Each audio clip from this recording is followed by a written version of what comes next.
Puluhan mak-mak antri di sebuah agen gas LPG di Jalan C, Karanganyar, Sawah Besar, Jakarta Pusat. Mak-mak ini rela antri panjang berdesakan demi mendapatkan tabung gas LPG ukuran 3 kg atau gas melon. Diduga, antrian ini akibat langkanya keberadaan tabung gas LPG di pasaran. Sebelumnya sejumlah mak-mak mengaku sudah berkeliling ke sejumlah warung, pengecer, hingga agen gas namun tak mendapatkan gas melon.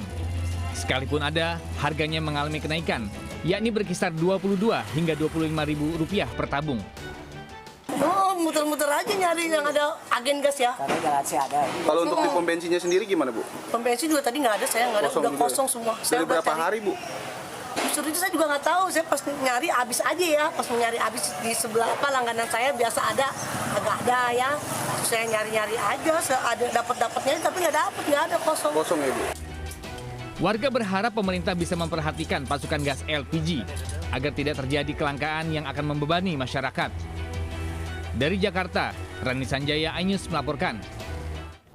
Saya pakai akal sehat.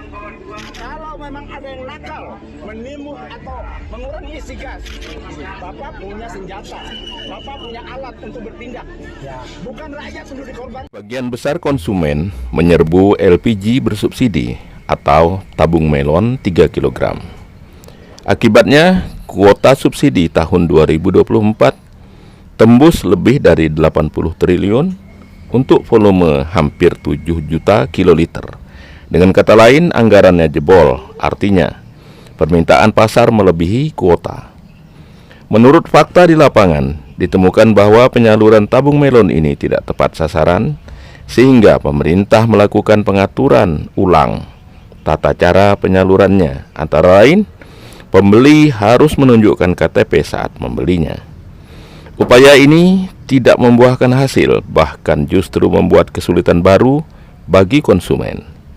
Kemudian kebijakan yang menghebohkan baru-baru ini adalah tidak ditemukannya tabung melon di pengecer.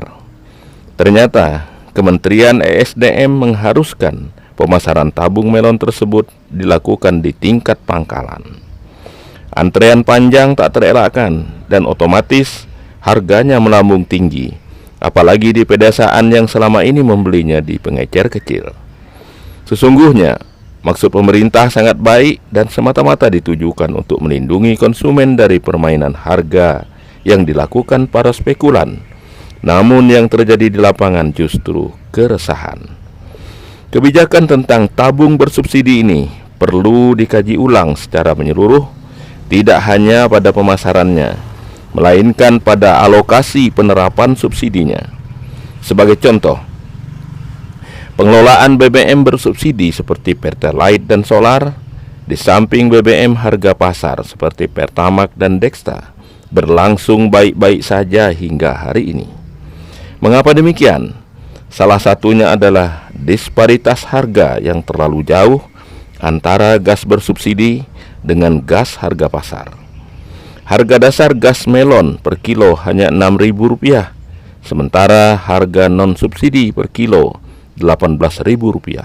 Artinya, rentangnya 300%, sedangkan pada BBM di bawah 50%.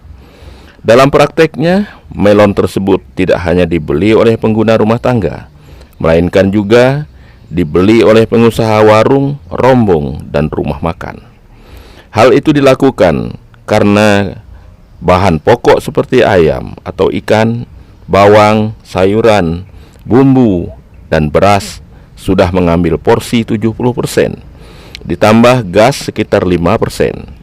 Jika menggunakan melon, sisanya sekitar 25% untuk komponen laba, tenaga kerja, penutup kerusakan, dan lain-lain yang tak terduga.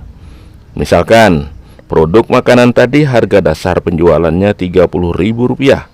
Kemudian, ada pajak daerah 10%, sehingga konsumen harus membayar sebesar Rp33.000. Jika warung-warung tadi dipaksa menggunakan gas non-subsidi dengan harga 3 kali lebih tinggi, maka sisa bruto yang 25% tadi dikurangi 10% lagi, sehingga brutonya hanya tersisa 15%. Karenanya, tidak sedikit usaha kecil ini bagai kerakap tumbuh di batu, hidup segan, mati tak mau. Bahkan tidak sedikit pula yang memang benar-benar mati ketika daya beli konsumen merosot karena sulitnya mencari pekerjaan dan inflasi. Semoga saja para pemangku kebijakan mempertimbangkan hal tadi dalam membuat regulasi baru. Mari kita menggunakan pikiran jernih dalam menyikapi berbagai hal, karena hanya dengan pikiran jernih kita bisa netral, sehingga dapat mencerna hal-hal sekitar dengan benar. Terima kasih, sampai jumpa.